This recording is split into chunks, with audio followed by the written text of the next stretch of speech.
Isang magandang araw naman mga kapares. Samahan niyo naman ako magluto habang nagpiprito tayo ay hahanda na natin yung ating mga pinabili sa palengke. At ito nga maaga tayong gumising para naman maghanda para sa ating pananghalian dahil araw ng Biyernes ngayon. Alam niyo naman siguro ang lulutuin natin ngayon. At ito nga meron tayo diyang sitaw, meron din po tayong kalabasa, at meron tayong alugbati at may ampalaya at nakapagpalambot na rin tayo ng munggo. Napakadami nating ilalagay na gulay ngayon mga kapares, kaya excited din ako sa aking lulutuin ngayon. At dahil mahaba-haba na naman ang ating mga hiwaan pati himayan, ay shoutout nga po pala sa ating mga followers dyan, mga subscribers natin sa YouTube channel, sa mga nagsishare po ng aming mga video, sa mga silent viewers, sa mga bagong followers po, welcome po kayo sa aming munting channel. Salamat po sa inyong suporta. At ito na nga yung ating ampalaya na hiniwa-hiwa na natin ng mabilis. At matapos nga nating mahiwa-hiwa yung ampalaya ay sunod na rin naman natin yung ating alugbati na amoy lupa. Pasintabi po sa mga hindi kumakain nito. Syempre nakapaghiwa na rin po tayo dyan ng sibuyas, bawang, maglalagay din po ako ng luya. At nakapaghiwa rin po ako ng kamatis at naprito na natin yung ating isda. At ito na nga yung ating prinitong isda na hihimayin ko rin yan mga kapares. At isa rin to sa masarap ihalo sa ating munggo. Kaya nga ito hinimay-himay ko na para maiwasan nating maisama ang kanyang tinik. Kaya after nito mga kapares ay sisimulan na rin natin ang pagluluto. At ito na nga sa kawali na may mantika, ginisa ko na muna yung luya. Pagkatapos niya maglalagay na rin tayo ng sibuyas. At maglalagay rin po tayo ng bawang. Gisahin lang natin maigi mga kapares. At pagkatapos naman isunod na rin natin yung kamatis. Ayan, gisahin natin hanggang sa lumambot.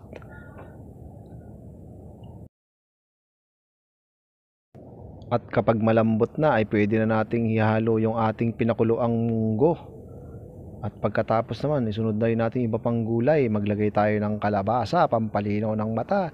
At sunod na rin natin na lagyan ng panimplang patis. Ayan. At pagkatapos lagay natin yung ating hinimay-himay na isda. Tatakpan po natin yan. At pagkatapos naman kumulo, ito ilalagay na rin natin yung ating sitaw. At maglalagay rin tayo ng ampalaya. Lagyan natin ng siling haba. Ayusin lang natin at maglalagay pa tayo ng shrimp cubes. At halu-haluin lang natin yan.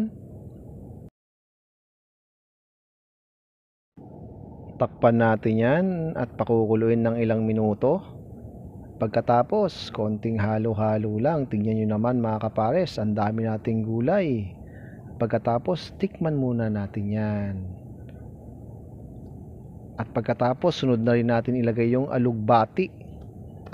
Ayan, lagay natin para mas masarap at masustansya. Tatakpan natin yan. At kumulo na nga siya mga kapares, ay milalagay pa tayo dyang chicharon. Ayan. Okay na to.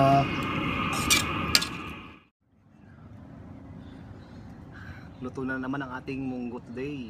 Kain po mga kapares. Sinamahan natin ng chicharon. Kain po.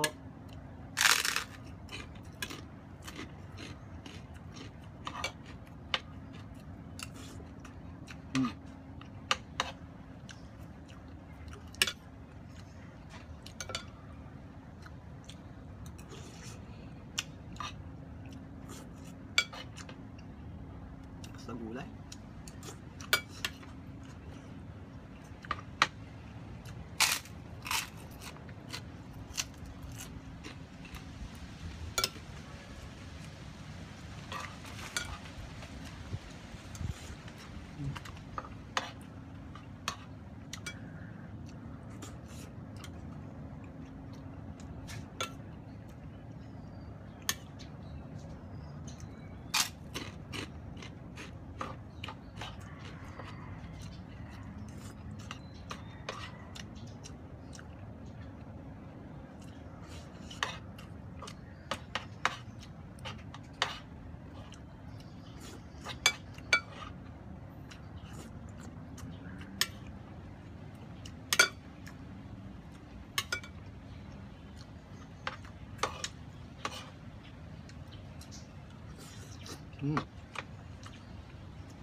Sarap.